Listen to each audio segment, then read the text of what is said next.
La Copa Intercontinental de 1996 y la sombra del dopaje. La década de 1990 fue para la Juventus de Turín un periodo de glorias deportivas sin precedentes. Bajo la dirección de Marcello Lippi, el club italiano se erigió como una potencia dominante, conquistando títulos tanto en Italia como en Europa. Sin embargo, los triunfos de esa época, en particular la victoria de la Copa Intercontinental de 1996, quedaron envueltos en una densa nube de controversia debido a un posterior escándalo de dopaje que ha marcado la institución hasta el día de hoy.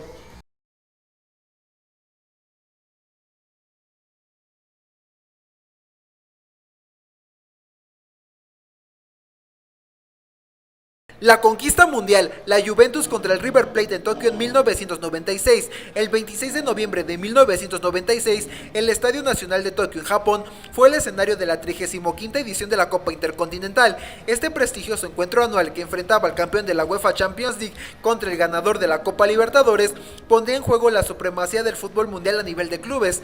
Los contendientes eran la Juventus, la imponente máquina europea, y el River Plate de Argentina, el vibrante campeón sudamericano.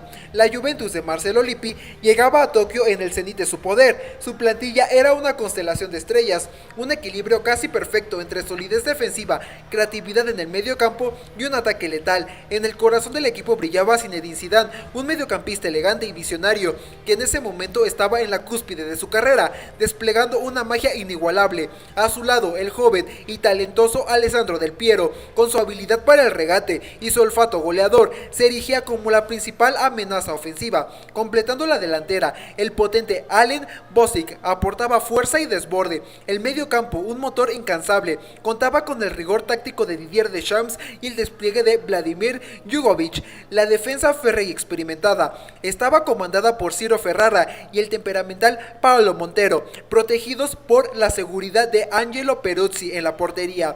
Era un equipo formidable, preparado para dominar cualquier frente. El River, por su parte, representaba la esencia del fútbol sudamericano: garra, talento individual y pasión desbordante. Dirigidos por Ramón Díaz, los millonarios contaban con su propia leyenda, el príncipe Enzo Francescoli, un delantero uruguayo cuya elegancia y capacidad goleadora lo hacían una figura venerada. A su lado, jóvenes promesas como el burrito Ariel Ortega, con su habilidad para desequilibrar, el potente delantero Julio Cruz y una defensa sólida con Celso Ayala y Eduardo Berizzo. Respaldados por Roberto Bonanno en el arco, conformaban un equipo ambicioso y peligroso. El partido de Tokio fue una final tensa y estratégicamente meticulosa, un fiel reflejo de lo que solía ser la Copa Intercontinental, donde la astucia táctica a menudo superaba el brillo individual. La Juventus, con su superioridad en el medio campo y la visión de Zidane, controló gran parte de la posesión, buscando constantemente desequilibrar la defensa de River. Los argentinos, bien organizados en la retaguardia, apostaban por la velocidad de sus contragolpes y la genial de Francescoli y Ortega. Era un duelo fascinante de estilos, la disciplina y el rigor físico europeo contra la picardía y el talento espontáneo sudamericano.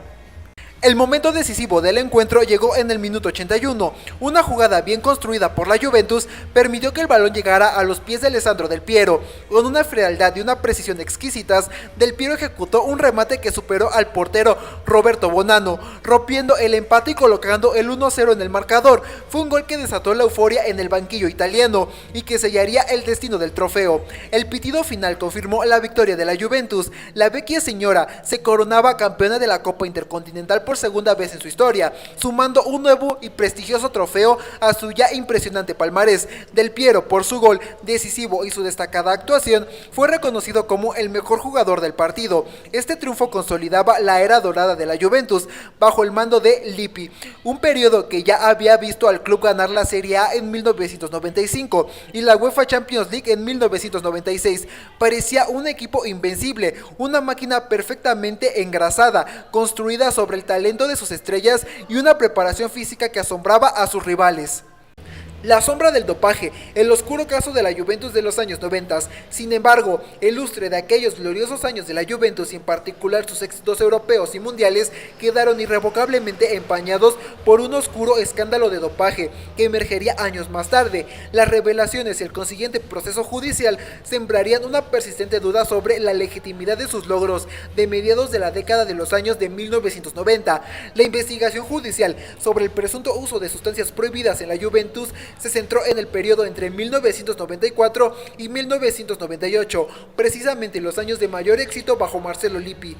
Todo comenzó en 1998, cuando el combativo entrenador checo Zdeněk Zeman, entonces al mando de Pescara y conocido por sus críticas al uso de fármacos en el fútbol, hizo una declaración explosiva en una entrevista con el semanario italiano L'Espresso. Zeman afirmó que el fútbol italiano debería salir de las farmacias y, sin nombrar directamente a la Juventus, señaló que había observado grandes cambios musculares en algunos jugadores del club. Estas palabras actuaron como una chispa, encendiendo las alarmas y llevando al fiscal de Turín, Raffaele Guarniello, a iniciar una investigación exhaustiva sin precedentes. Las investigaciones de Guarniello se adentraron en las prácticas médicas del club, centrándose en el presunto uso sistemático de fármacos, no solo para la recuperación y el tratamiento de lesiones, sino también con el objetivo de potenciar el rendimiento físico de los jugadores. Los principales implicados en el proceso judicial fueron el director general de la Juventus, en ese entonces Antonio Giraudo, y el jefe de los servicios médicos del club, el doctor Riccardo Agricola. La acusación principal contra el doctor Agricola fue la de haber administrado a los jugadores sustancias prohibidas, en particular la eritropoyetina, EPO, una hormona que estimula la producción de glóbulos rojos y por lo tanto aumenta la capacidad de transporte de oxígeno a la sangre, mejorando drásticamente la resistencia y el rendimiento físico. También se investigó el uso de otras sustancias y complementos, algunos no prohibidos explícitamente, pero administrados en dosis o comprobaciones que podían tener un efecto dopante significativo, como la creatina en grandes cantidades. Durante el juicio, que se prolongó por varios años, un desfile de testimonios de jugadores, exjugadores, preparadores físicos y expertos médicos intentaron arrojar la luz sobre las prácticas en el vestuario de la Juventus. El intricado recorrido judicial y sus consecuencias. El caso Juventus Dopaje tuvo un recorrido judicial largo y complejo, con resultados variables en las diferentes instancias. Primera instancia en el 2004. Tras años de audiencias, el Tribunal de Turín encontró al doctor Riccardo Agricola culpable de fraude deportivo por la administración de sustancias prohibidas, incluidas la EPO, y lo condenó a 1 año y 10 meses de prisión, pena suspendida y una multa. Antonio Giraudo, el director general, fue absuelto de los cargos. Este veredicto inicial sacudió los cimientos del fútbol italiano y mundial, pareciendo confirmar las sospechas. Apelación en 2005. Menos de 1 año después, el Tribunal de Apelación de Turín revocó la sentencia y absolvió al doctor Riccardo Agricola de la acusación de fraude deportivo. La sentencia de apelación argumentó que no había pruebas suficientes para demostrar el uso sistemático de dopaje con EPO y que las sustancias encontradas podían ser para fines terapéuticos o de recuperación, solo que su uso, aunque en ocasiones excediera las dosis recomendadas, no constituía dopaje en sentido legal y científico que se pudo probar en ese momento. Esta absolución generó un nuevo debate y una gran frustración en aquellos que buscaban una condena clara.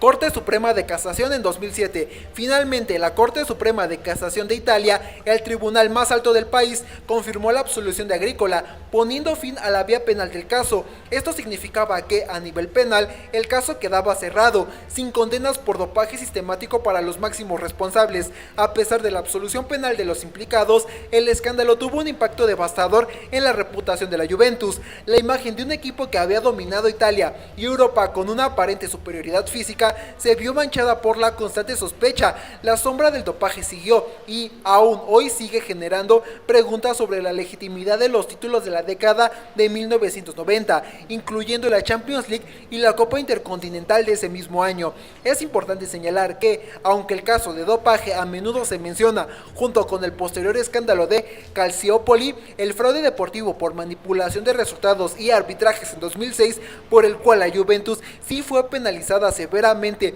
con el descenso a la Serie B y retirada de títulos, son dos casos distintos, aunque ambos contribuyeron a una década de controversias para el club. La UEFA y la FIFA, aunque realizaron sus propias investigaciones, nunca despojaron a la Juventus de sus títulos de la década de 1990. Sin embargo, el caso de dopaje de la Juventus sigue siendo un punto de referencia cuando se discute la integridad en el deporte de élite y el uso de sustancias para mejorar el rendimiento. La Copa Intercontinental del 96 fue, en su momento, un brillante triunfo deportivo para la Juventus, pero el posterior escándalo dejó una mancha imborrable que acompaña la memoria de aquellos éxitos, generando una pregunta persistente sobre los límites éticos y la búsqueda de la victoria a cualquier costo. Gracias por haber visto el video. Síguenos en todas nuestras redes sociales. Si te ha gustado esta anécdota, dale like, suscríbete y comparte con tus amigos para recordar los momentos más emocionantes del deporte.